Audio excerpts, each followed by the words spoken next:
Bonjour Madame Ella Kribi Romdan, vous présentez la liste de gauche, Rassemblement de la gauche sur la ville de Massy. Donc je vous remercie de nous recevoir pour cette interview. Nous on est donc l'association Citoyens Musulmans. Enchantée et bienvenue à Massy. Une première question. En 2010, le collectif contre l'islamophobie en France a recensé 188 actes islamophobes, 298 en 2011, 498 en 2012, soit une augmentation de plus de 57%. Qu'en pensez-vous ? En effet, je ne sais pas quelle est la source de ces chiffres précis, mais en effet, de toute manière, on sent dans la société qu'il y a quelque chose qui s'est passé ces dernières années. Malheureusement, ça peut être dû à des choses qui se passent en dehors du territoire français, au contexte international, à des conflits internationaux. Et en effet, il y a une population française avec la situation de crise sociale que l'on traverse, qui a tendance à s'attaquer à l'autre, à la différence, à ce qu'on ne connaît pas. Et donc, moi, je le dis, comme pour toute forme de discrimination, je condamne fermement tout acte de racisme, qu'il soit à l'égard des musulmans, des arabes, des noirs, enfin de toutes les formes de racisme. Et en l'occurrence, ça devient carrément inacceptable, puisqu'on le voit concrètement sur le terrain aussi. Quelle est votre opinion vis-à-vis du silence des politiques face à cette vague islamophobe ? Si vous êtes élu, seriez-vous prêt à condamner publiquement ces actes ? Bien sûr. Ça suffit de voir la profanation de cimetières et de tombes, ça suffit de voir des propos qui relèvent de l'inacceptable, de l'intolérable. Bien sûr, en tant qu'élu, c'est non seulement je le ferai, mais c'est une responsabilité, c'est indispensable. Et je trouve scandaleux que des élus puissent se taire quand un des principes qu'on doit faire respecter, c'est celui de l'égalité. La devise républicaine, elle est claire, liberté, égalité, fraternité. Ça veut aussi dire des choses concrètement dans la vie. Il y a une constitution française qui reprend aussi ce terme d'égalité à plusieurs reprises. Et donc c'est vrai qu'on ne peut pas justement laisser faire ce silence, laisser faire l'inaction. Et je pense qu'au-delà de s'exprimer, il faut agir, éduquer, intervenir en milieu scolaire, en milieu périscolaire, en dehors, par des actions concrètes, y compris à l'échelle locale, qui permettent de lutter contre le fléau du racisme. N'estimez-vous pas que le discours de certains politiques en France est en général stigmatisant à l'égard des musulmans ? Si, évidemment. On voit bien, moi je ne veux pas nommer... Mais moi je sais, c'est pas mon camp politique. À l'extrême droite, au Front National, moi je suis frappée de voir que le bouc émissaire, ça devient depuis quelques années le musulman. Je suis frappée de voir aussi que des campagnes présidentielles de l'UMP ont été faites quasiment sur ce créneau-là de la lutte contre l'islam. Attention, on est envahi.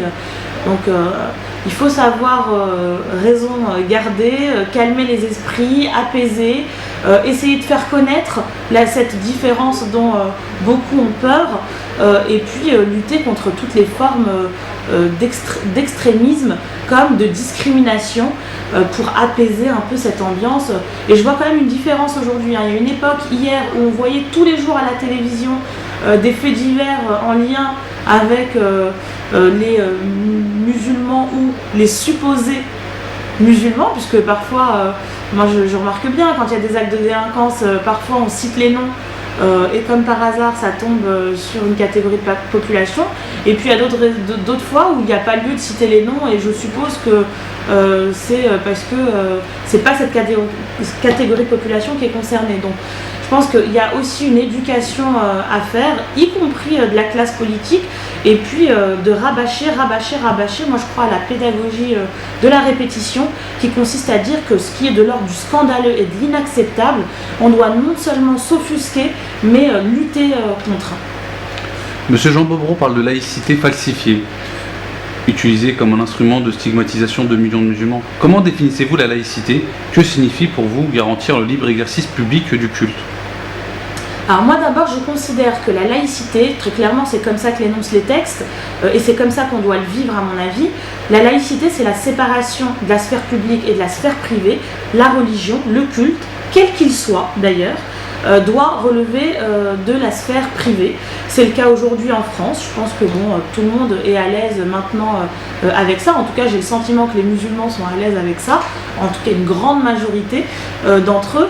Et donc, c'est vrai que moi, quelque part, j'en ai assez que certains, dans la classe politique ou en dehors, sous couvert de laïcité ou de république, soient dans des logiques de discrimination.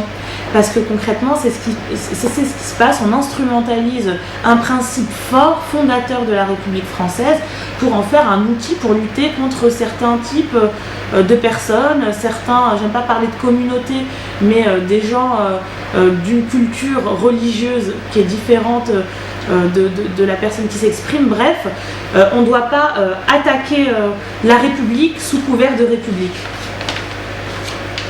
Seriez-vous contre une école privée musulmane dans la ville de Massy ? Par principe, a priori, moi j'ai rien contre sur le principe, sauf que je ne suis pas pour favoriser l'installation d'écoles privées. Je suis plutôt pour me battre pour que l'école publique, ce soit une école publique de qualité, avec une éducation de qualité, avec des échanges, une représentation, une acceptation de la différence, un apprentissage de la différence. Et je ne suis pas pour les solutions, vraiment pas trop pour les solutions qui consistent à séparer les enfants en fonction de leurs origines ou de leurs convictions ou de la conviction de leurs parents.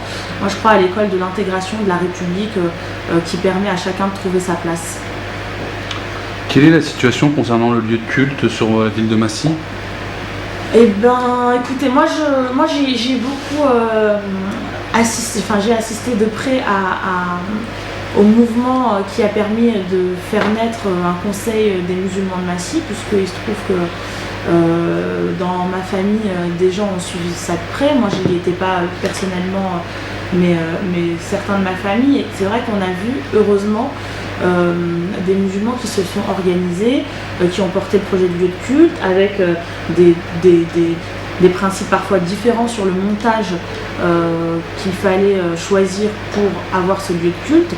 Moi à l'époque, j'étais plutôt pour que la mairie, la ville de Massy cède un terrain, sur le principe d'un bail amphithéotique, ce qui permettait d'économiser une certaine somme consacrée à l'achat du terrain pour la construction. Mais ça, j'ai envie de dire, c'est aux musulmans de choisir, et ils ont choisi une autre voie qui est celle de l'achat du terrain. Maintenant c'est bien parce que du coup le conseil des musulmans de Massy est propriétaire de ce terrain qui se trouve à Massy, et voilà, on suit ça de près à plusieurs titres. Moi je regarde et je suis contente de voir que l'édifice sort de terre. Et j'ai hâte qu'enfin on ait dans cette ville un lieu de culte digne d'accepter les fidèles, parce que je crois que quelle que soit la conviction de chacun, on doit pouvoir exercer sa religion dans de bonnes conditions dès lors que ça relève du domaine privé. Proposeriez-vous à la cantine publique des repas végétariens ? Écoutez, moi je me suis beaucoup posé la question ces dernières années. Je suis assez claire. Vous savez, sur ma liste, j'ai des écologistes qui travaillent beaucoup sur les questions de nutrition, notamment, d'alimentation bio, etc., etc. Et il se trouve que le travail qu'on a fourni prouve qu'il n'y a pas besoin, et puis les experts le disent unanimement ou quasi unanimement, il n'y a pas besoin de viande à tous les repas. Et par ailleurs, pour des raisons qui me poussent à éviter d'exclure certains types de populations, quelle que soit la raison, parce qu'ils ont une maladie qui ne leur permet pas de consommer de la viande, parce qu'ils ont une confession dans la sphère privée qui ne leur permet pas de consommer de la viande, etc., etc. Mais si vous voulez, moi je pense que je n'ai pas à m'intéresser aux raisons qui motivent ce choix, que ce soit des raisons de santé, de conviction, d'envie, etc., ou de pratique familiale. Je vous le dis, c'est quelque chose sur lequel nous on travaille, de pouvoir proposer à la cantine de toute manière des repas sans viande, parce que je trouve ça aussi grave que des enfants ne puissent pas consommer leur repas à la cantine. parce que leurs parents ont fait un choix et que donc il y a des enfants qui se retrouvent à rien manger à part l'entrée et le dessert. Moi je suis pour l'école de l'inclusion et pas l'école de l'exclusion, et donc je suis pour que chacun y trouve sa place, qu'on ne soit pas catalogué en fonction de son origine ou de sa foi, mais qu'on ait la possibilité d'avoir toute sa place dans un mélange, etc., etc. Alors viande halal, non. Repas végétarien ou repas sans viande au sens large, pour plein de raisons et pas pour des raisons religieuses, oui, évidemment. Au sein de votre ville, le cimetière dispose-t-il d'un carré musulman? Oui. Moi, j'ai eu un papa qui a défilé dans cette ville pour qu'on puisse avoir ce carré musulman avec beaucoup d'autres de sa génération. Et donc, en effet, aujourd'hui, le cimetière, on a 2 cimetières à Massy. Le cimetière sud a en son sein un carré musulman. Excellent. Donc ça, c'était le volet problématique des citoyens musulmans pour votre programme politique. Donc, concernant votre programme politique, concernant la jeunesse et l'école, quelle est votre politique au sujet des jeunes qui quittent définitivement le milieu scolaire trop tôt? Oui, on sait aujourd'hui qu'on a environ 150 000 décrocheurs par an, ce qu'on appelle les décrocheurs scolaires. Moi, c'est un peu mon sujet parce que en tant que conseillère régionale, je suis en charge de l'emploi, de la formation professionnelle et de l'orientation. D'ailleurs, le président de la région m'a confié la présidence de l'organisme qui est en charge de ces politiques, l'organisme régional. Et c'est vrai que sur le terrain, on voit concrètement qu'il y a des manques, qu'il y a du travail à produire en la matière. On a des structures existantes, les missions locales, en l'occurrence, qui assurent le suivi des jeunes de 16 à 25 ans et des jeunes en insertion, et auxquels on doit donner beaucoup de moyens. Vous savez, hier, moi j'étais au conseil d'administration de la mission locale de mon territoire ici, et je vois bien que les choses évoluent parce qu'il y a des dispositifs qui ont été créés. Je pense aux emplois d'avenir, je pense aux dispositifs plus régionaux comme Avenir Jeune, les écoles de la deuxième chance qui permettent aux gens qui sont sortis du circuit scolaire de pouvoir y revenir, enfin revenir à une formation.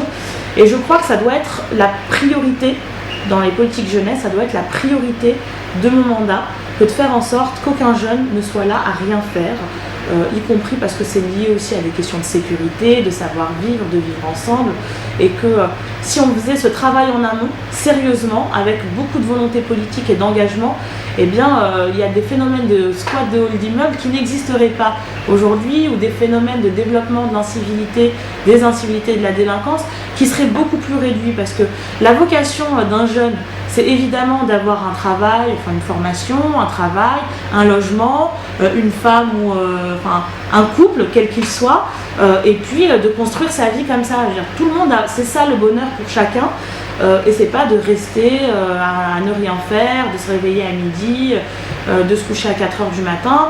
Et malheureusement, on voit que c'est quelque chose qui se développe beaucoup chez les jeunes aujourd'hui, en particulier dans des territoires comme le mien, en banlieue parisienne, ou en banlieue en général. Et donc, moi, je veux vraiment faire de la question de l'emploi local, une priorité, d'autant plus que moi ici à Massy, vous savez, on est dans un secteur où il y a beaucoup d'entreprises qui sont installées depuis longtemps, et aussi des entreprises qui s'installent. On a Carrefour qui va arriver, mais qui arrive avec ses 5000 salariés.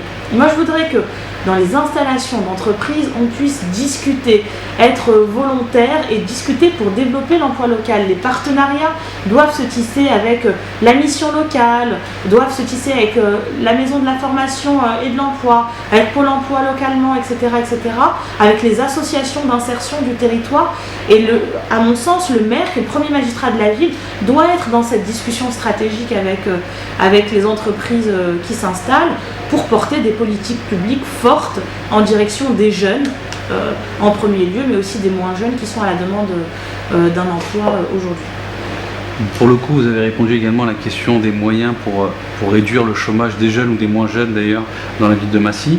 Je peux poursuivre ceci dit, parce que sur ce plan-là, moi je trouve quand même qu'il y a des dispositifs trop nombreux et inconnus et illisibles. C'est-à-dire que ici, vous savez, vous avez la mission locale pour les jeunes, vous avez pour les personnes en situation de handicap Cap Emploi, vous avez Pôle emploi qui est d'ailleurs même plus à Massy, alors qu'on est la plus grande ville du secteur, mais dans la ville voisine. Vous avez la maison de la formation et de l'emploi qui fait le lien avec le champ économique. Vous avez une multitude d'interlocuteurs, d'associations, de dispositifs, mais qui sont peu ou pas coordonnés entre eux. pour lesquels il n'y a pas de portage politique et de vision globale de la situation qui permettent d'agir efficacement, peut-être d'éviter les doublons et de se concentrer sur les sujets qui nous intéressent le plus, d'avoir un travail de proximité précis, de bouton de veste pour régler des problèmes concrets du terrain. Moi, je crois beaucoup à ce travail de proximité pour sortir de la théorie et être enfin dans la pratique, dans combien de jeunes exactement, d'où ils viennent, de quel quartier, où se font ressentir les besoins, et de moins jeunes d'ailleurs. Mais je crois aussi beaucoup à la lisibilité des dispositifs qu'on doit regrouper dans un endroit accessible à tous, pas au fond d'un quartier, je ne sais où, mais un endroit central accessible à tous, où la personne, quel que soit son profil ou son histoire de vie, qui recherche un emploi ou une formation, ou qui est concernée par un problème d'orientation professionnelle, puisse s'adresser, charge à la structure de l'orienter vers le bon interlocuteur qui saura lui proposer le bon dispositif. Pareil pour la création d'entreprises. Il y a des dispositifs, y compris au conseil régional, dont qu'on finance, qui nous coûtent cher quelque part, et qui sont peu ou pas bien utilisés, en tout cas qui ne touchent pas forcément les publics prioritaires que nous identifions. Donc, comme tout le monde n'a pas fait Bac+8 en compréhension de l'administration et des dispositifs publics, eh bien, je pense que c'est à nous, politiques, de les rendre compréhensibles, lisibles et accessibles à tous, en particulier à ceux qui sont les plus éloignés de l'emploi. Concernant la sécurité, la délinquance, le trafic de drogue, comment comptez-vous y remédier ? Alors c'est un peu lié à ce que je vous ai dit, tout à l'heure.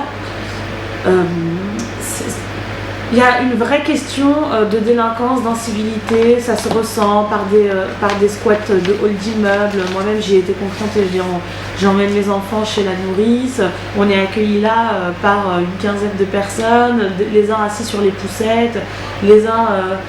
etc. Et donc moi je veux pas avoir un discours laxiste sur cette question-là, parce que ça suffit de l'angélisme qui consiste à dire pas grave, ils ont des problèmes.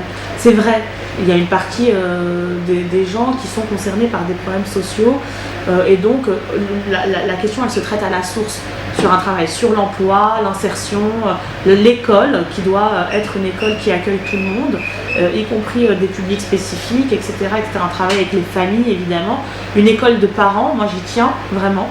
Une école des parents à Massy, ça doit être autre chose qu'un projet porté par une petite association de quartier. C'est un dispositif qui doit être public, en coordination avec les acteurs de territoire, pour redonner à des parents qui sont malheureusement démunis aujourd'hui leur rôle de parents, les outiller, les aider, les accompagner pour qu'à nouveau ils soient fiers d'être parents et qu'il y ait à nouveau cette autorité qui s'installe et cette relation de confiance dans les familles. Parce qu'il y a des situations aussi particulières en fonction de l'histoire de vie et qui expliquent certaines situations. Après,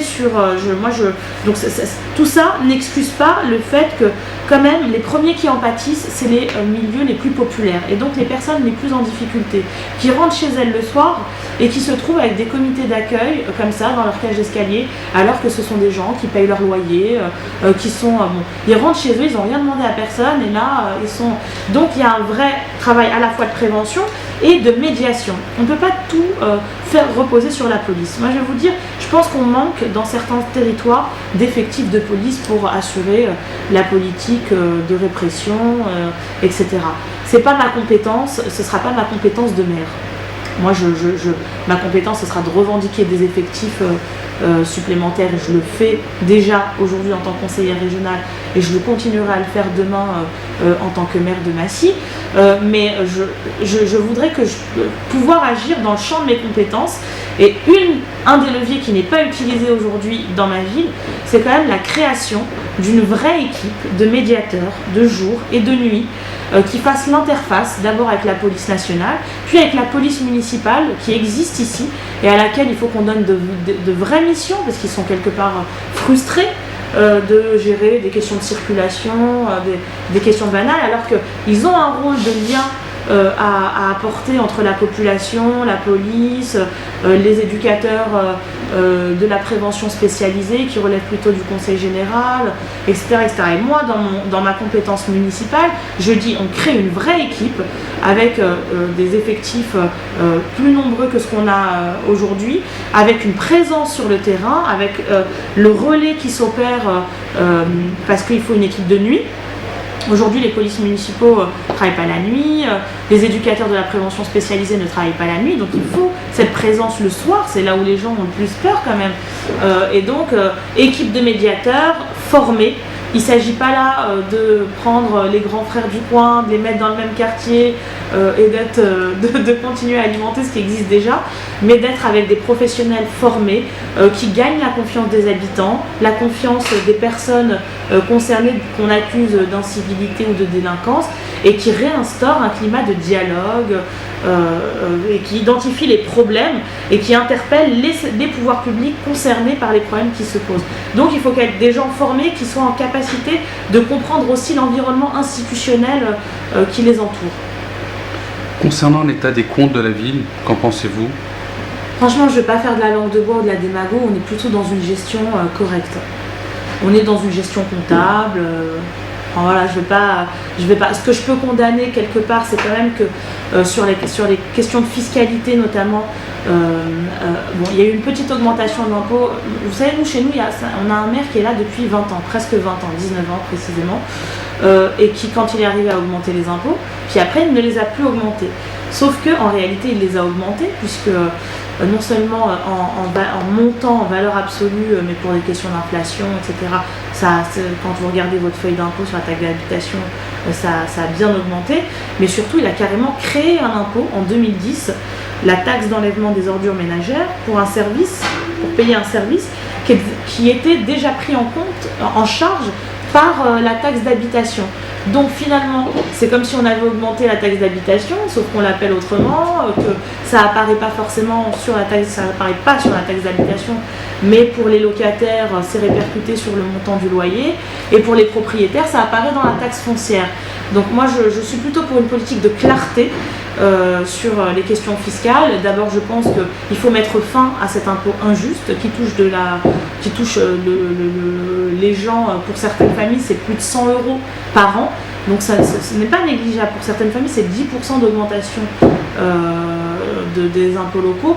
Et moi, je suis plutôt pour qu'on soit honnête, qu'on dise cet impôt, il a été créé. Moi, je travaille dès à présent pour faire en sorte qu'on ne va pas pouvoir rembourser les 3 dernières années, mais on va au moins pouvoir le supprimer parce que c'est possible et c'est la justice qui l'impose, en particulier dans une période où on voit bien la question du pouvoir d'achat, elle est sensible et partout où on peut faire des choses qui permettent aux gens d'augmenter leur pouvoir d'achat, je vous le dis, on le fera. Enfin, si vous souhaitez adresser un message supplémentaire aux citoyens de Massy, je vous laisse face caméra.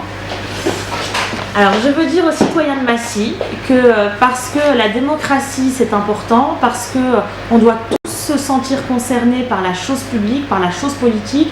La politique c'est pas quelque chose de sale, la politique ça nous concerne tous. D'ailleurs si c'est pas vous qui choisissez, ce sont les autres qui choisiront pour vous et des gens parfois qui ne vous respectent pas. Et donc moi je vous dis allez voter, c'est essentiel. Engagez-vous quand vous le pouvez.